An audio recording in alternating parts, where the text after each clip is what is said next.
வாழ்க வளமுடன். இது ஞாயிற்றுக்கிழமை. புது கோழி குண்டு வாங்கியிருந்தோம். அதனால் பழைய கோழி குண்டெல்லாம் என் கணவரும் என் பையனும் பிரிச்சுட்டு இருந்தாங்க. இந்த கோழி குண்டு அவசர தேவைக்காக ஒரு 7 வருஷத்துக்கு முன்னாடி என் கணவரே ரெடி பண்ணியிருந்தது. ரொம்ப ஒரு நாள் உழைப்பு கொடுத்துட்டு வீட்டு தேவைக்காக ஒரே ஒரு கோழி வாங்கி விட்டுருந்தோம். ஆனால் அது பெருகி நிறைய கோழியாக இருந்தது.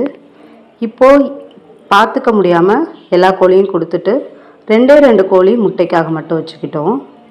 இன்றைக்கி ஞாயிற்றுக்கிழமைங்கிறதுனால எல்லார் வீட்லேயும் நான்வெஜ் பலமாக இருக்கும். உங்கள் வீட்டில் என்ன சாப்பாடுன்னு கீழே கமெண்ட் பண்ணுங்கள்.